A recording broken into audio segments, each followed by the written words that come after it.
Chers amis, bonjour. Bienvenue pour notre émission consacrée entièrement à Rosh Hashanah. Alors avant tout, évidemment, c'est la coutume de se souhaiter les Shana Tova Metuka, bonne et douce année, les Gashmiut ou les Ruchaniut, matériellement et spirituellement. Une fois, le rabbi devait donner un cours à des élèves. Et avant le cours, il leur a demandé, il dit, que préférez-vous ? Est-ce que vous préférez que je vous raconte une histoire, un récit, ou que je vous dise un commentaire de la Torah, un divrei Torah ? Qu'est-ce que vous aurez répondu ? Ils ont tous répondu que ce que vous auriez peut-être dit, un récit, une histoire. Et le rabbi a dit, vous avez bien répondu, parce que la Torah elle-même commence par un récit, le récit de la création du monde, Bereshit Bareit Elohim et Hashamim Vetaretz. Alors, une fois n'est pas coutume, je vais commencer notre émission de Rosh Hashanah par un récit qui est extraordinaire parce que il vient de sortir ce récit. Chaque Rosh Hashanah, Rabbi Levi Yitzhak Schneerson, le père du rabbi de Lubavitch, sonnait dans un chauffard noir qu'il avait hérité de Rabbi Shmuel, le rabbi Maharash, qui fut le 5e rabbi de Lubavitch.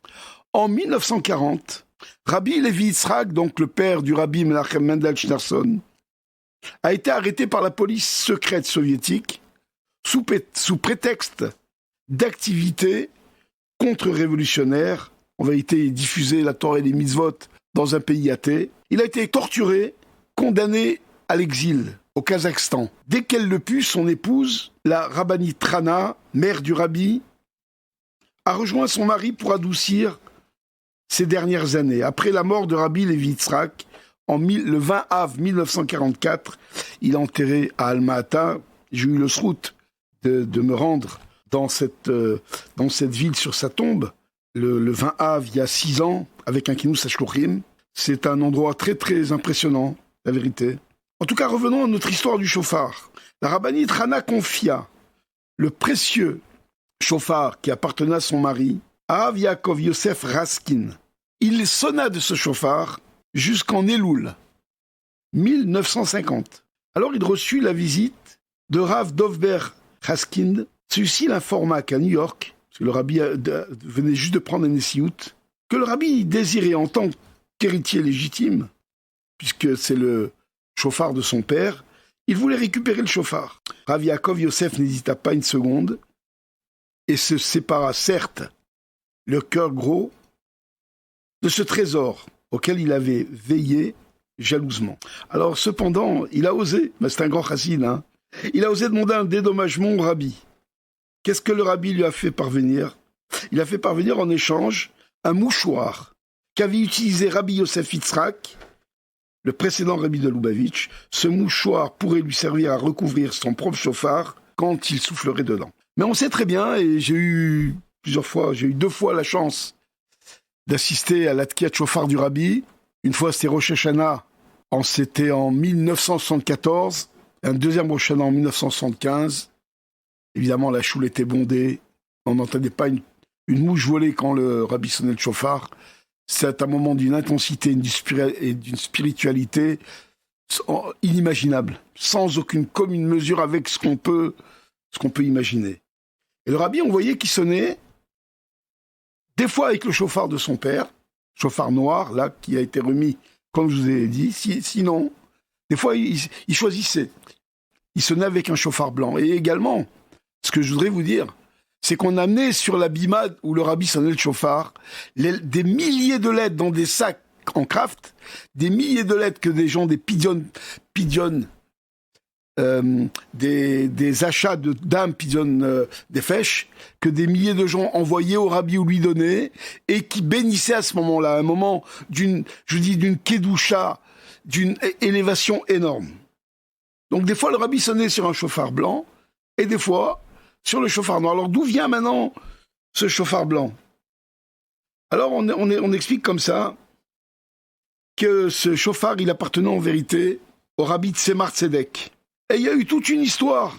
Comment il est arrivé au rabbi ? Alors, je vais pas tout vous raconter, mais je vais quand même vous dire quelque chose. À Alma-Ata, où le père du rabbi Yitzhak, a vécu les derniers mois de sa vie, Donc il avait connu un juif du nom de Chaim Ber, qui, après le décès de Rabbi Levi Yitzhak, s'installa à Tchernovitch. Durant son dernier mois d'Elul sur cette terre, Chaim Ber, affaibli, appela Rav Yosef Nemotin et lui demanda de sonner dans un chauffard blanc qu'il possédait, mais dans lequel il n'avait jamais osé sonner lui-même. Pour cause, ce chauffard revêtait une sainteté spéciale, puisqu'il avait appartenu au rabbi Tzemar Tzedek, le 3e rabbi de Lubavitch. Alors on dit que saisi de crainte respectueuse, Rav Nemotin refusa. Cependant, à Rosh Hashanah, quand Rav Nemotin rendit visite à Chaim Ber, celui-ci insista. « T'es-tu trempé au mikvé aujourd'hui ?»« Oui. » répond Rav Nemotin. « Alors je t'en supplie, sonne de ce chauffard pour moi. » En 1946, de nombreux juifs russes ont pu quitter l'Union soviétique, d'ailleurs dont la famille Gourevitch, en se faisant passer pour des juifs polonais. Parmi eux, le Rav Simcha Gorodetsky, fondé de pouvoir du mouvement Chabad. Il est sorti également donc d'Union soviétique. Avant de sortir, il a demandé à Rav Nemotin de lui confier le chauffard afin de le remettre au rabbi de Lubavitch à New York. Tout ceci impliqua de nombreuses aventures, mais les miracles ont continué et Rav Simcha Gorodetsky put finalement traverser les frontières et enfin remettre ce fameux chauffard blanc au rabbi, qui lui-même est un descendant direct du Tzemar Tzedek.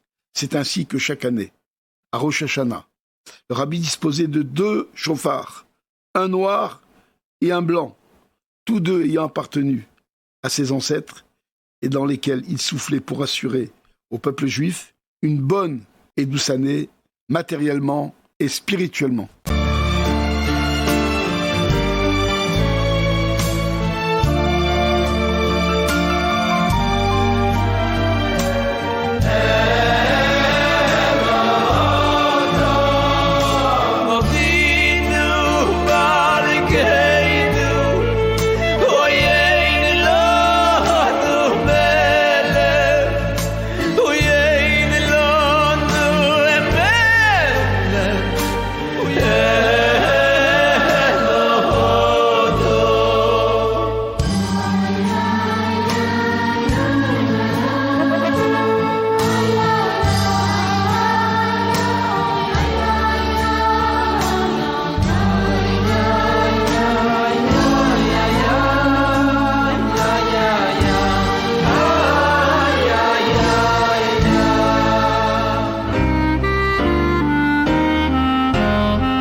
Lord,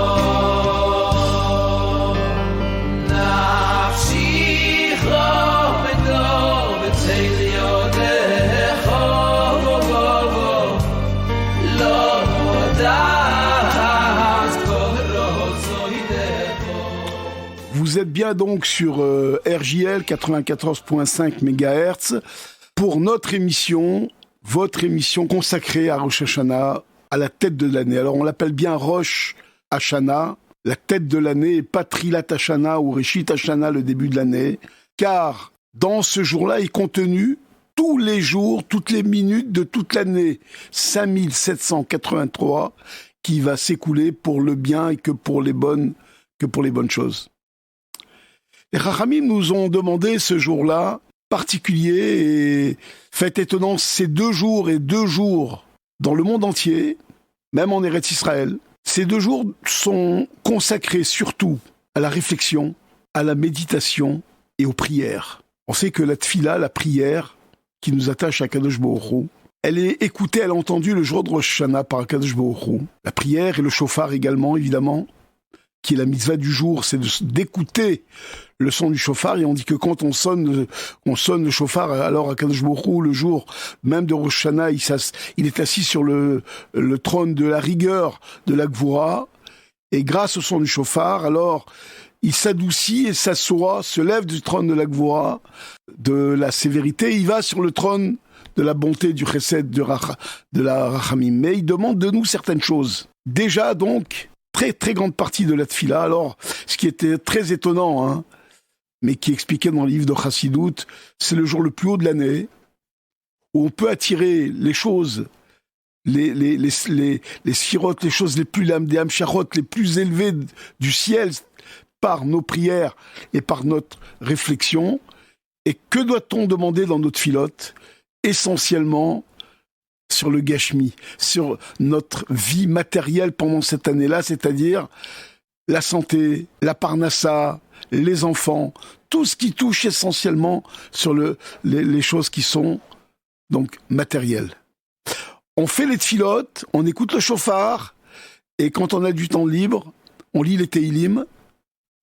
Et le mouvement Lubavitch, chaque année, il se propose d'aller sonner le shofar. On sonne dans plein d'endroits, dans les hôpitaux, chez les gens qui ne peuvent pas se déplacer, les gens isolés, les gens malades, dans les maisons de retraite. Et je me rappelle quand il y a quelques années, j'allais sonner régulièrement dans les prisons, quand il y avait les prisons de Saint-Jean. On réunissait à peu près une vingtaine de détenus à l'époque, et je partais très tôt le matin. Et on faisait les sonneries du shofar. Comment se déroule la tfila du matin? Celui qui sonne, c'est bien qu'il se trempe au mikvé avant de sonner. C'est un grand inyan. Maintenant, on va à la choule, on fait shacharit, kiat shofar, son du shofar.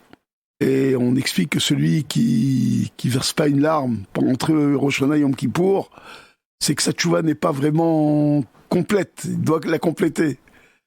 Le shofar, il amène la crainte de Dieu. Pendant le mois d'Elul, il amène une crainte inférieure, comme nous disent les kabbalistes. Et pendant Rosh Hashanah, et comme c'est expliqué dans le Chassidut, il amène la crainte supérieure. Une fois qu'on a sonné le shofar, alors la prière essentielle de Rosh Hashanah, tout est essentiel, vous allez me dire. Mais la prière la plus longue et essentielle, c'est le moussaf de Rosh Hashanah. Et c'est là-dessus que je voudrais retenir quelques éléments de ce moussaf. On va partager les enseignements qu'on peut tirer. On voit que dans le moussaf de Rosh Hashanah, que ce soit des jours de fête, que les jours de fête tombent en semaine comme cette année, lundi, mardi, ou qui tombent Shabbat, on va dire des psukim, des versets qui concernent la royauté de Dieu, Malchiot, des psukim de Zichlonot. On va se souvenir à la mémoire d'Akadosh Baruch Hu, on va expliquer évidemment, et on dit également des psukim de Shofarot. Alors ça consiste en quoi concrètement? Si vous avez un Marzor, prenez-le. Un Marzor, c'est un livre de prière de Rosh Hashanah, il y a un livre de prière de Kippour, également on l'appelle le Marzor. Alors prenez-en un, vous allez voir, dans le Moussaf, plusieurs fois on va dire le mot Meler, roi, parce qu'aujourd'hui, le jour de Rosh Hashanah, on prend sur nous la royauté de Dieu. On accepte, on se soumet complètement à Kadosh Baruch Hu. Ol Malchut Shamaim, on décide d'on va plus s'écouter soi, mais on va écouter Dieu d'abord. Et on couronne Dieu en tant que roi. Pas uniquement sur nous, sur le peuple juif, mais sur l'humanité entière. Et d'ailleurs, on va dire tous les psukim, Hachem Melech, Hachem Malach, Hachem Imloch, Leolam Vaed, Dieu il règne, il a régné, il régnera à tout jamais. Il y a beaucoup de psukim qu'on tire de la Torah, et s'appellent Malchiot, les versets de royauté, où on est en train maintenant, encore une fois, si vous voulez, de s'emplir, d'accepter tout simplement la royauté de Dieu. C'est le sens, c'est le message de Rosh Hashanah.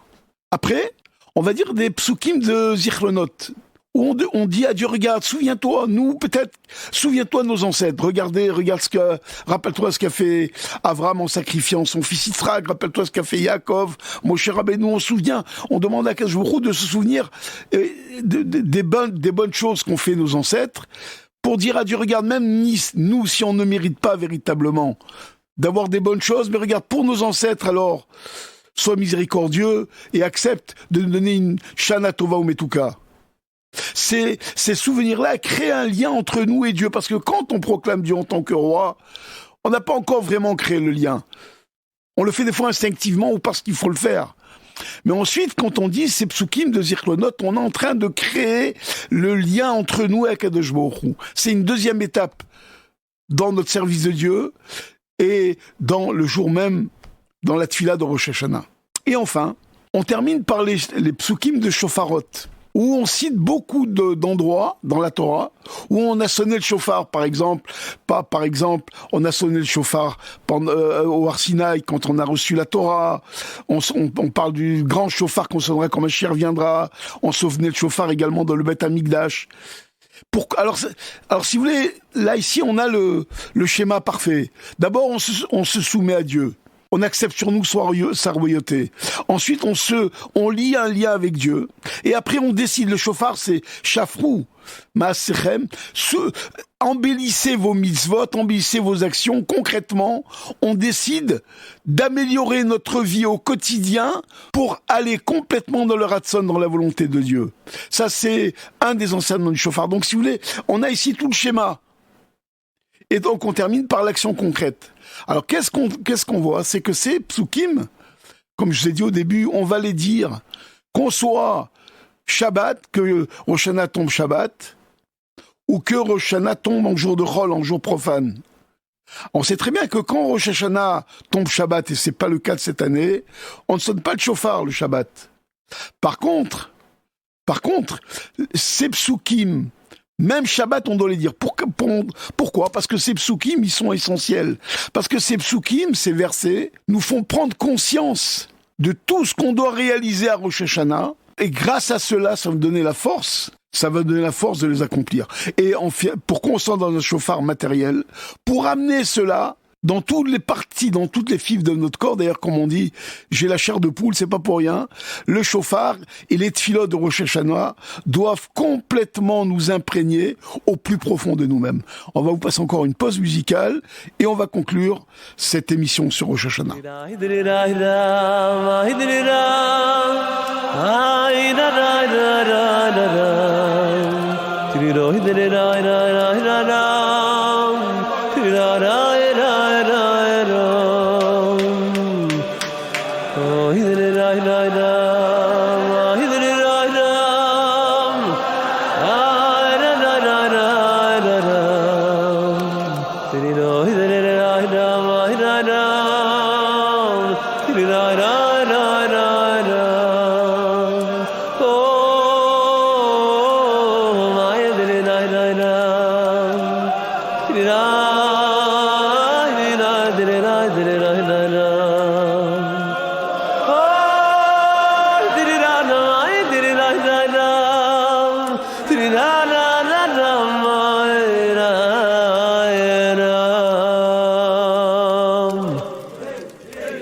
Donc nous allons conclure notre émission sur Rosh Hashanah. Vous êtes toujours sur RJL 94.5 et on a passé des Nigunim Chabad. J'espère que vous avez aimé autant que moi.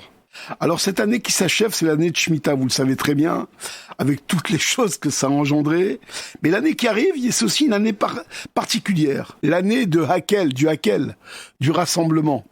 Parce qu'à l'époque, quand on avait le Beth Amikdash et Bezrat Hashem, qu'on est rapidement aujourd'hui même le 3e Beth Amikdash, alors l'année de Hakel, l'année après la Shemitah, on faisait quelque chose d'assez spécial. Dans le Beth Amikdash, on dressait une estrade en bois, et c'est le roi lui-même qui lisait la Torah.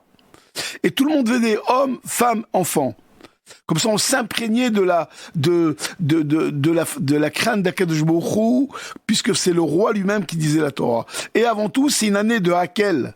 L'année du rassemblement, de l'Ardout, qui montre que si, Bezrat Hashem, on aura tous une bonne et douce année, parce qu'on est tous unis les uns avec les autres. Bien sûr, chacun a des points, on va pas recommencer toujours à dire toujours ce qu'on a l'habitude de dire, chacun a des points de divergence, et chacun a sa singularité, chacun a sa spécificité, mais on va toutes les réunir dans un but commun, c'est de servir Akadosh Baruch Hu, et de recevoir Mashiach, Tzidkenu, Bekarov Mamash, les Shana, Tova ou Metuka.